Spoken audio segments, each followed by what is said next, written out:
سلام دوستان، خوش اومدین به کانال یوتیوب من قراره که اولین ویدیو رو با آموزش گره زدن، پای کوتاه، پای بلند و پای متوسط شروع بکنم و شما با آموزش این 5 مورد میتونید برای خودتون کلی کراپ تاپ خوشگل، نیم تنه و کلی چیزای دیگه ببافین و حتی میتونید باهاش کسب درآمد بکنید. و یکی دیگه از آموزشایی که دوست دارم براتون بذارم آموزش این دستبند مکرومه هستش که فوق العاده خوشگله و درست کردنش هم خیلی راحته. و هدف من از آموزش این 5 مورد بیشتر برای اینه که بتونید برای خودتون یا آنلاین شاپتون این کراپ تاپ خوشگل رو ببافین که فوق العاده توی تن خوشگله و حسابی توی این اینستاگرام ترند شده. ما برای شروع یادگیری حتما باید کانوا و قلاب داشته باشیم. ببینید اگه من بخوام مبحث کانوا رو براتون باز کنم، کانواها جنس‌های مختلفی دارن، میتونن ضخیم و نازک باشن و ما بیشتر برای بافت بیکینی یا کراپ تاپ به کانواهای نیاز داریم که ظریف هستن و حالا من توی ویدیوهای دیگه بهتون میگم که چه فرقی میکنه اگر ما با کانوای ظریف کراپ تاپمون رو ببافیم یا با کانوای ضخیم تر.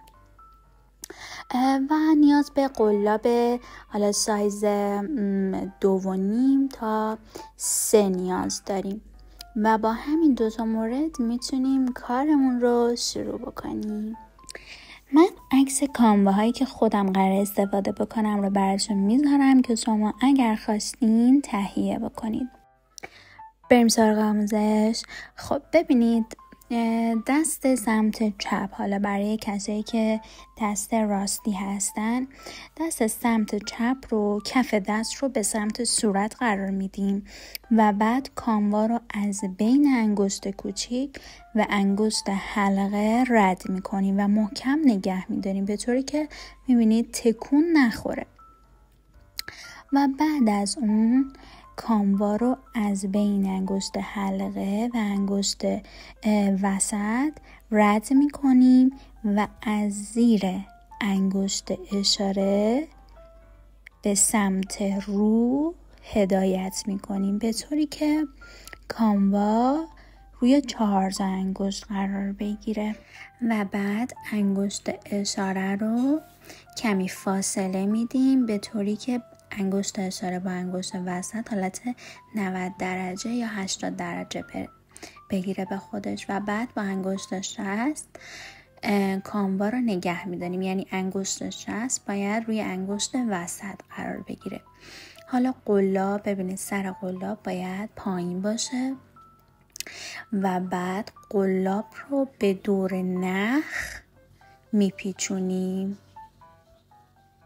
ببینید به این صورت.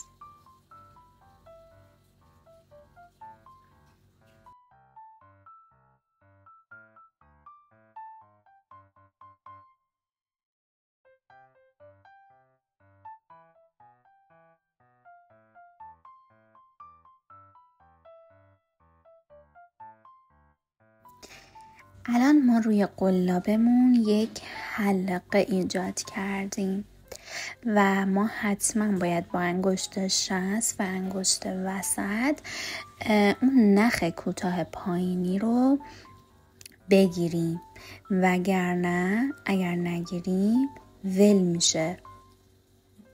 ببینید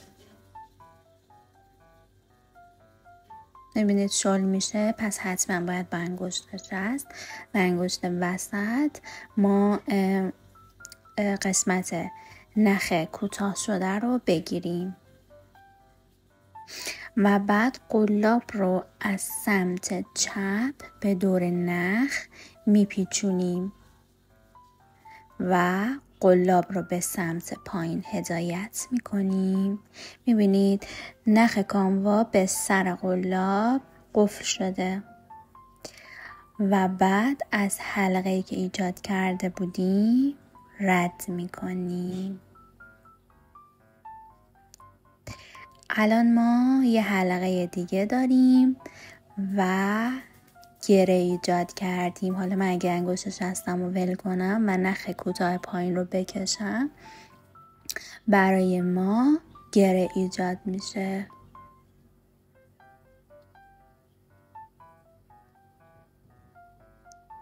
این شد از گره زدن. حالا اگر من این گره‌ای که ایجاد کردیم و به سمت چپ بکشم، حلقمون باز میشه و اگه نخ بالایی رو بکشم، حلقمون کوچیک‌تر میشه. اینطوری میتونیم باز و بسته بکنیم حلقه رو. حالا دوباره قلاب رو از سمت چپ به دور نخ میپیچونیم و بعد قلاب رو به سمت پایین هدایت میکنیم و از اون حلقه‌ای که ایجاد کرده بودیم رد میکنیم.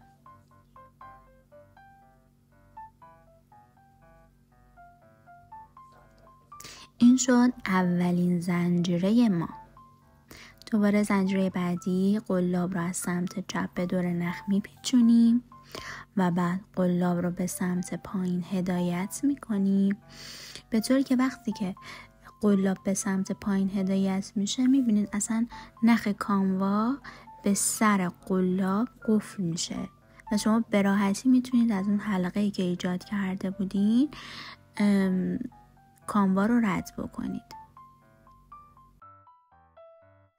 سعی کنید مثلا وقتی که 2 تا زنجیر میزنید یا 3 تا، انگشت شست و انگشت وسط رو دونه دونه بیارین بالا. اینجوری زنجیرها خوشگل تر میشه. یا حالا سعی کنید هر دونه زنجیری که زدین انگشت شست رو بیارین بالا، یا حالا بعد از 2-3 تا زنجیر حتما انگشت شست و انگشت وسط رو حرکت بدین که اینجوری زنجیرها مرتب بشه. حالا من میخوام از یه قلاب بزرگتر استفاده بکنم که ببینید زنجیرها چجوری میشه. زنجیرها یه حالت بازتر به خودشون میگیره و برای بعضی از بافت ها خیلی خوشگل میشه اگه از کاموای ظریف و یه قلاب بزرگ استفاده بکنید. حالا یه سری بافت ها حالت شلوول به خودشون میگیره و توی تن خیلی خوشگل میشه. و کلا یه نکته‌ای بهتون بگم، سعی کنید زیاد سخت نگیرید. با هر روشی که فکر میکنید راحت ترید همون روش رو استفاده بکنید.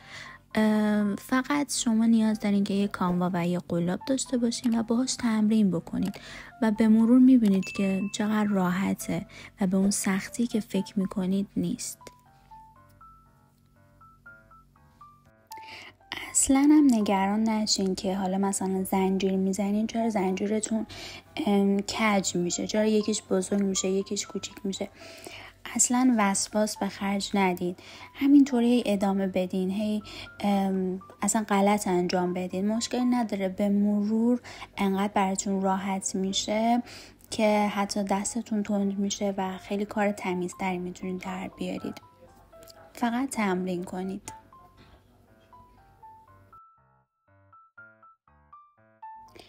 ما الان زنجیر زدن رو یاد گرفتیم. میبینید مثل بافت مو میشه. قشنگ زنجیر زدن مثل بافت مو هستش و زنجیرها به شکل 7 هستن، 7 فارسی و وی خارجی.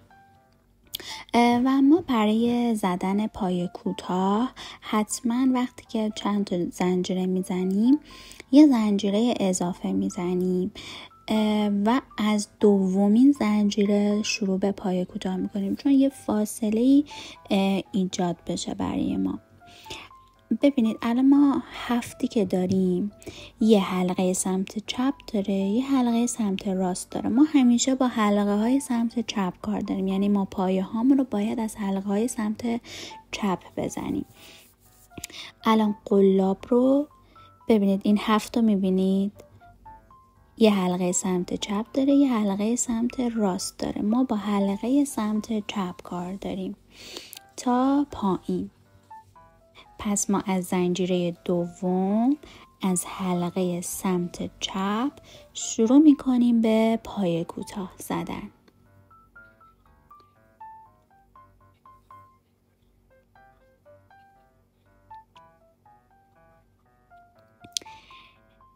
حالا قلاب رو وارد حلقه سمت چپ میکنیم و میبینید ما الان اینجا 2 حلقه روی قلاب داریم و حالا قلاب رو به دور نخ میپیچونیم و به سمت پایین هدایت میکنیم به طوری که از حلقه سمت چپ خارج بشه و الان ما دوباره 2 حلقه داریم. ما باید این 2 حلقه رو با نخ یکی بکنیم به این صورت. بریم دوباره از وی که تشکیل دادیم، این زنجیره‌ای که هست، از حلقه سمت چپ شروع میکنیم پای کوتاه زدن. قلاب رو وارد حلقه سمت چپ میکنیم و بعد قلاب رو به دور نخ میپیچونیم و از حلقه اول رد میکنیم. ما الان اینجا دوباره 2 حلقه داریم.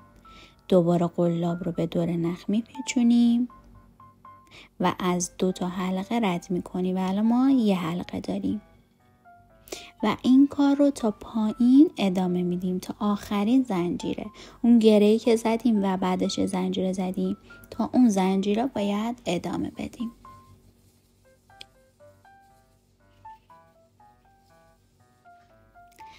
ببینید من باز بهتون بگم اصلا سخت نیست. حالا اصلا شما میتونید صدا رو میوت کنید، فقط با نگاه کردن و تمرین کردن شما میتونید یاد بگیرید. اصلا کار سختی نیست. به راحتی میتونید این کار رو انجام بدین.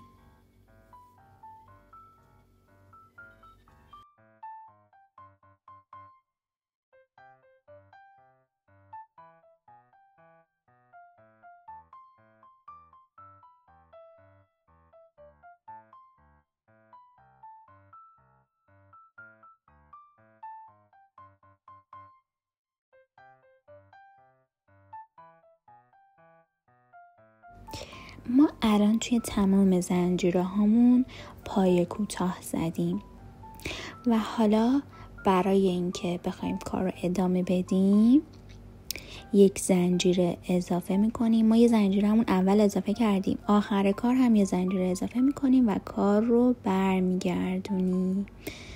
میبینید الان این سمت هم میبینید مثل بافت مو میمونه، مثل وی شکل هستن. این ور هم ما وی شکل داریم وقتی کار رو برمیگردونیم. و حالا ما باید چیکار کنیم؟ ما قبلا با حلقه های سمت چپ کار داشتیم، یعنی قلاب رو وارد حلقه سمت چپ می کردیم. ببینید قبلا ما این کار می کردیم، قلاب وارد حلقه سمت چپ می شد، ولی الان ما باید از دومین زنجیره قلاب رو وارد اون هفتمون بکنیم، اون زنجیره، یعنی وارد حلقه چپ و راست. یعنی دیگه ما فقط با حلقه سمت چپ کار نداریم، با حلقه سمت چپ و راست کار داریم، یعنی اون 7 شکلمون. ببینید قلاب وارد این 2 حلقه کوچیک میشه و بعد کاموا رو ازش رد میکنیم. ببینید 2 حلقه داریم و دوباره یکی میکنیم تا آخر این کار رو ادامه میدیم. قلاب وارد اون زنجیرمون میشه و بعد قلاب رو به دور کاموا میپیچونیم و از اون 2 حلقه رد میکنیم. این کار رو تا آخر ادامه میدیم.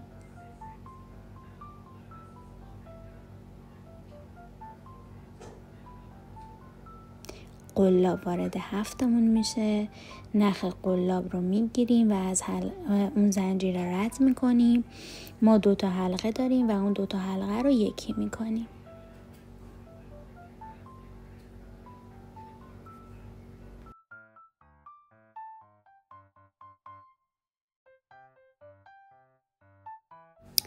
و الان ما 2 ردیف پای کوتاه داریم. این شد از آموزش پای کوتاه ما.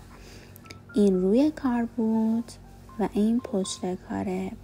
و حالا برای ادامه دادنش هم دوباره ما یه زنجیر میزنیم و کار رو برمیگردونیم و همون کار رو تا آخرین رد ادامه میدیم. و شما حالا اینو میتونید تا آخر ادامه بدید، با شال گردن درست کنید و باز کلی چیزای مختلف میتونید درست بکنید. هر سوالی هم که براتون پیش اومد توی کامنت ها بپرسین، حتما جواب میدم. ممنون که منو تا اینجا دنبال کردین و همراه من بودین. اگر دوست داشتین ویدیو رو لایک بکنید و کانال رو سابسکرایب کنید، چون قراره پارت دوم رو براتون بذارم. پارت دوم مربوط به آموزش پای متوسط و پای بلند هستش. مرسی.